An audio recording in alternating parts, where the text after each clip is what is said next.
Bonjour à toutes et à tous et ravi de vous retrouver. Nous allons parler aujourd'hui d'un sujet ô combien délicat et qui nous concerne toutes et tous bien entendu, l'avenir de la zone euro. Et oui, avec une question incroyable, est-ce que la zone euro ne va pas devenir un nouveau Titanic? Et oui, parce que nous sommes aujourd'hui menacés par énormément de mots, MAUX bien entendu, que ce soit l'inflation qui n'en finit pas, la récession qui est de retour, l'euro qui est en train de chuter de plus en plus, la Banque centrale européenne qui est complètement dépassée par les événements, un risque de crise politique en Italie et donc dans l'ensemble de la zone euro, la dette publique qui continue d'augmenter, et malheureusement on ne fait rien, justement comme dans le Titanic, l'orchestre continue de jouer de la musique, mais malheureusement bien, on continue de plonger. Alors on va regarder ça dans le détail, bien entendu il ne faut pas paniquer, mais il faut quand même regarder la réalité en face. Les crises sont toujours des phases d'opportunité, je ne cesse jamais de le dire, mais c'est vrai que c'est important. Mais il faut quand même savoir s'il n'y a pas un risque aujourd'hui de fin, tout simplement, ou d'explosion de la zone euro.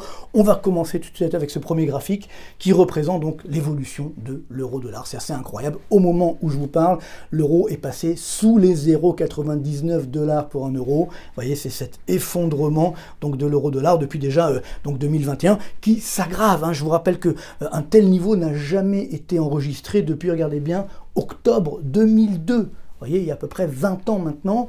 Et donc, ce qui veut dire que, alors à l'époque, c'était le début de la création de la zone euro, on ne savait pas trop ce qui allait se passer, etc. Après, l'euro s'est apprécié, mais là, finalement, cette tendance, cette descente aux enfers est dangereuse. D'autant que, rappelez-vous, la Banque centrale européenne nous avait dit, moi, je vais remonter les taux d'intérêt et tout ira mieux sur l'euro-dollar. Eh bien, pas du tout. C'est vrai que la BCE a augmenté les taux d'intérêt. J'ai envie de dire, enfin, ce n'est pas trop tôt, parce qu'elle n'a pas arrêté, justement, de son déni de réalité en refusant de voir la réalité de l'inflation. Donc, elle a continué sa planche à billets, elle a refusé de monter le taux d'intérêt et elle l'a fait dernièrement. Et donc, ce qui fait que oui, les taux d'intérêt augmentent, c'est vrai. Là, on est à 1,25%, mais ça n'a pas empêché l'euro de baisser. Donc, vous voyez, la courbe bleue, c'est le taux réfi de la Banque centrale européenne, voilà, petite augmentation. Et la courbe rouge, eh bien, c'est l'euro-dollar. Vous voyez, ça n'a pas empêché l'euro de baisser. Même, on n'a même pas réussi à stabiliser finalement cette baisse. Alors, bien sûr, pourquoi on a cet égard? Parce que aux États-Unis, la Réserve fédérale américaine continue d'augmenter les taux d'intérêt et surtout, donc, la Banque centrale européenne a plusieurs trains de retard par rapport à la Réserve fédérale.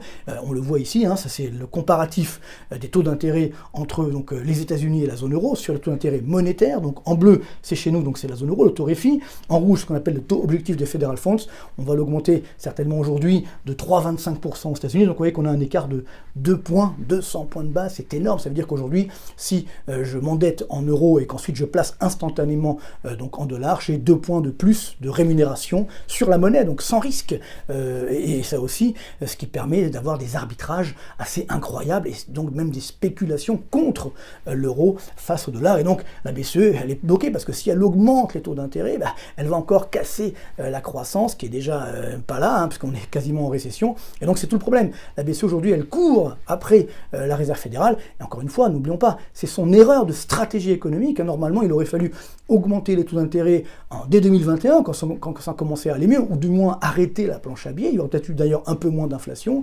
Et là, maintenant, aujourd'hui, où on a une récession, on pourrait baisser les taux d'intérêt. Et là, on ne peut pas parce qu'on a une inflation dramatique. Donc, il faut déjà limiter la baisse de l'euro. Parce que je vous rappelle que quand l'euro baisse, ça augmente les prix des produits importés. Et donc, pour l'instant, la BCE est complètement prise à son propre piège.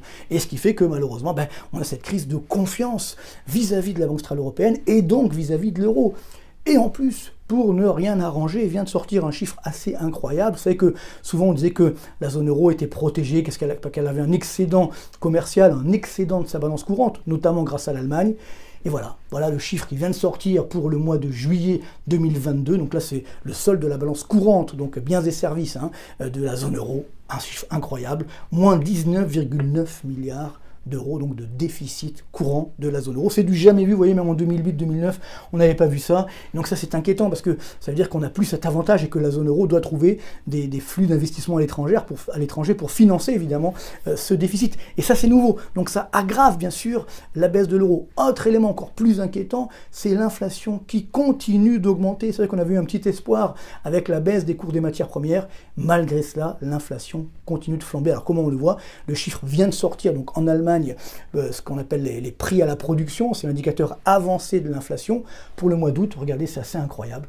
On a un niveau, vous voyez, c'est en Allemagne, la courbe violette, 45,8% d'inflation des prix à la production, donc que payent les entreprises, qui vont ensuite évidemment répercuter, pas complètement, mais tout de même vont le répercuter en partie sur les prix à la consommation. Donc la courbe rouge, vous voyez qu'elle pourrait atteindre 9, 10, 11, peut-être même 12% d'inflation en Allemagne. Vous savez que les Allemands ont horreur, bien sûr, de l'inflation, ils ont cette crainte, cette peur bleue de l'inflation depuis celle des années 20, l'hyperinflation de l'époque. Donc on voit que l'Allemagne est en train de tout rater. Elle est en récession, elle a une très forte inflation, et elle n'arrive plus même à faire des excédents commerciaux ou quasiment pas.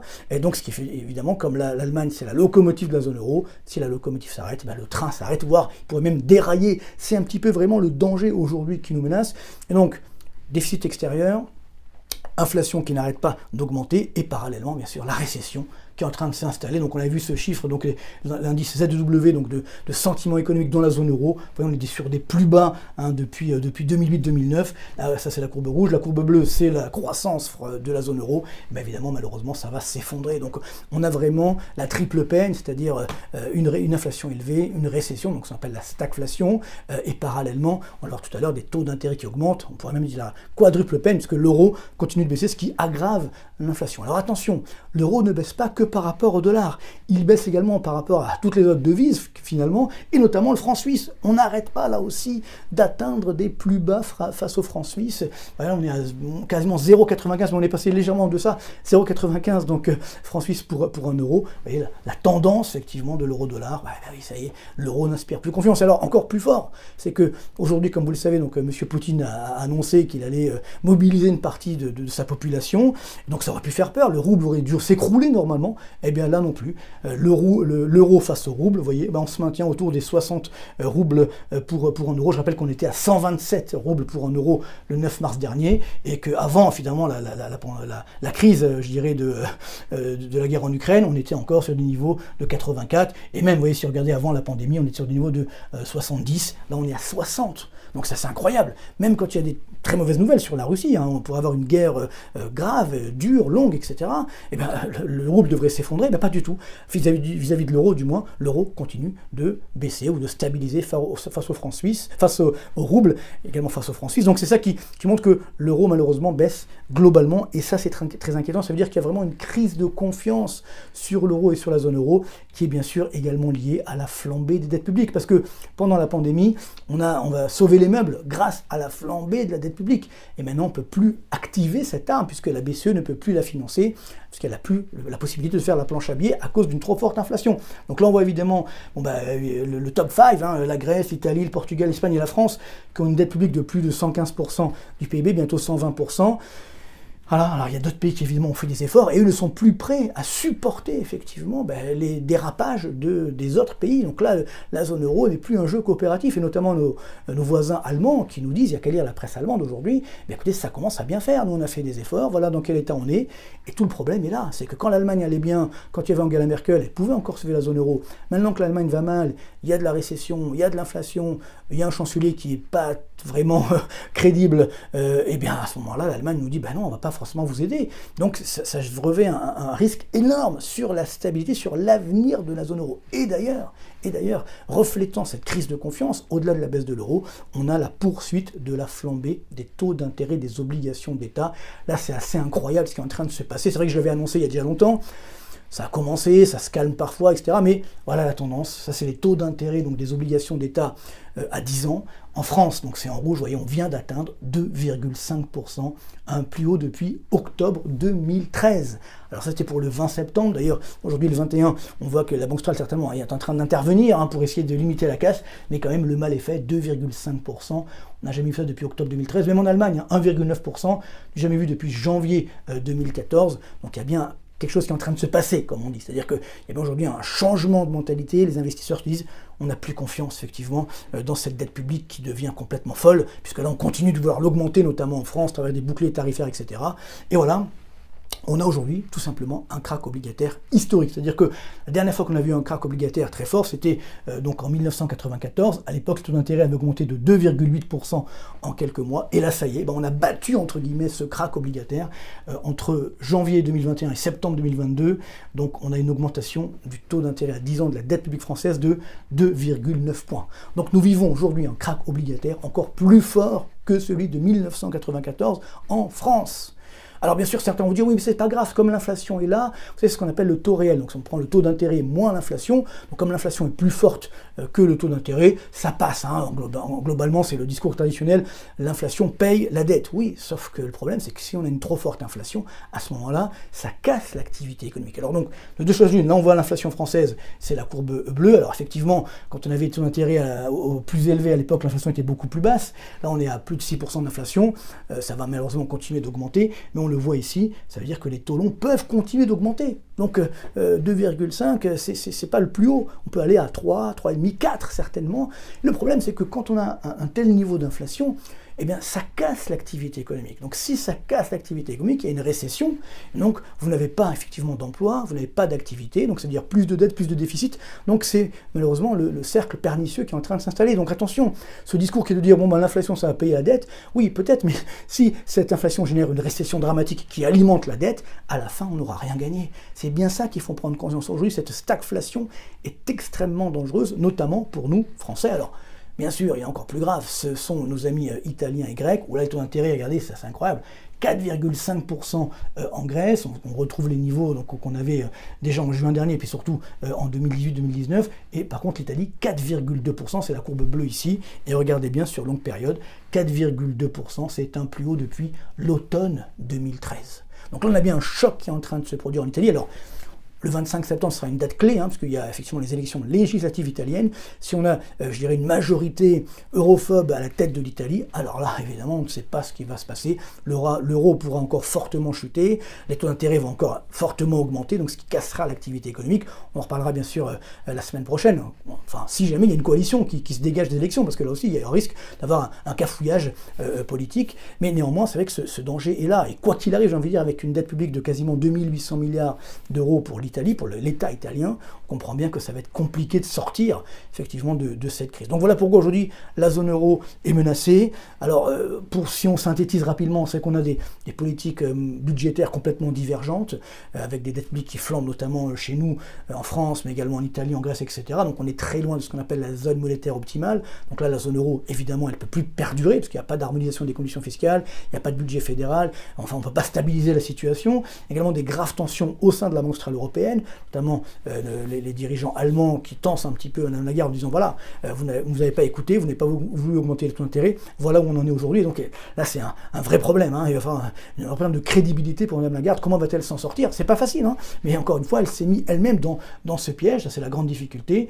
Ensuite, évidemment, il n'y a pas de leader charismatique pour la zone euro. Il y avait à l'époque Mme Merkel, mais qui n'est plus là aujourd'hui, et les Allemands, Français, Italiens ne sont plus vraiment sur la même longueur d'onde, donc là aussi c'est extrêmement dangereux, et bien sûr sentiment donc europhobe qui se répand dans beaucoup de pays, je dirais, de la zone euro. On dit voilà, tout se passe mal à cause finalement de l'euro. Alors c'est pas forcément vrai, bien entendu, mais néanmoins on se rend bien compte qu'aujourd'hui, ce discours arrive à récolter quelques suffrages, parce que justement il y a cette inquiétude, encore une fois à cause du déni de réalité. Les dirigeants européens n'ont pas arrêté de dire qu'il n'y aurait pas d'inflation, c'était faux, n'ont pas arrêté de dire que globalement il n'y aura pas de récession, qu'on était à la veille des 30 glorieuses, c'était faux également, et voilà. Et donc aujourd'hui il faut payer la facture. Tout le problème est là. Donc le fait de ne pas avoir dire la vérité, une fois qu'on est face à cette réalité, évidemment, c'est extrêmement coûteux. Donc qu'est-ce qui peut se passer demain ? Évidemment, ça ne va pas arriver tout de suite, mais c'est sûr qu'on va continuer sur, si jamais l'euro disparaît, alors là, ça sera une crise financière évidemment dramatique, une flambée des taux d'intérêt, ça sera une sorte de Lehman Brothers, mais puissance 20, bien entendu. Les taux d'intérêt qui vont continuer d'augmenter, le marché boursier, j'en parle même pas, d'ailleurs on voit bien qu'ils sont en train de baisser aujourd'hui, c'est pas seulement à cause de ce qui se passe en Russie, c'est également à cause de l'augmentation des taux d'intérêt. Même aux États-Unis, à la rigueur, les taux d'intérêt augmentent, mais ça paraît sous contrôle. Dans 10-15 ans, les États-Unis seront toujours là. On ne peut pas le dire pour la zone euro. On ne sait pas si dans 10 ans, la zone euro sera encore là en l'état. Donc c'est un petit peu le danger, c'est d'ailleurs comme ça que je termine mon nouveau livre Reset 2, toujours en tête des ventes d'ailleurs, et merci beaucoup pour votre fidélité, dans lequel je fais un scénario alternatif en disant voilà, soit on fait le courage et on fait, on va dire, 2 zones euro, une zone euro premium avec les pays justement qui respectent les règles, puis une zone euro, je dirais, d'attente, entre guillemets, pour ceux qui ne peuvent pas encore respecter les règles et qui pourront ensuite entrer dans cette première zone euro. Il faut que ça soit organisé, parce que si jamais effectivement ça explose, alors là ça sera extrêmement dangereux pour la stabilité mondiale également. Donc c'est pourquoi, attention, il faut être extrêmement prudent, il faut s'armer de courage, s'armer de patience. Donc espérons qu'on évitera le pire. C'est vrai qu'on a tendance à dire, bah, allez, si on casse tout et tout ira mieux. Attention, quand on casse tout, après il faut reconstruire. C'est pas toujours mieux que par le passé. C'est le fameux reset, quand le premier reset n'a pas été formidable, est-ce que le deuxième reset sera meilleur? C'est toute la question. Donc tout l'enjeu aujourd'hui est là. Il faut rester extrêmement prudent. C'est vrai que la zone euro n'a jamais été autant en danger. Il faut être honnête, il faut le dire aujourd'hui. Il n'y a pas de stabilité économique, beaucoup d'inflation. Il y a des risques sociaux et sociétaux. Les dirigeants ne sont pas à la hauteur de la situation. Donc c'est vrai que c'est un petit peu inquiétant. Donc l'euro risque de continuer encore de baisser et ensuite pourrait remonter peut-être en 2023-2024 si la situation économique s'améliore. Mais voilà, nous payons encore une fois les erreurs de nos dirigeants. C'est bien dommage, mais ne l'oublions pas, les crises sont des phases d'opportunité. On s'en sortira quoi qu'il arrive. Bonne continuation malgré tout, portez-vous bien entendu, et donc merci encore pour votre fidélité, et pour, voilà, j'ai été dernièrement porté économiste préféré des Français selon un sondage d'Opinionscope. Merci encore à vous pour votre fidélité, merci pour tout, et on continue de dire la vérité, et globalement, on sortira par le haut de cette crise, et des crises à venir, du moins c'est tout le mal que je nous souhaite, c'est tout le mal que je vous souhaite. Merci beaucoup, et à très bientôt.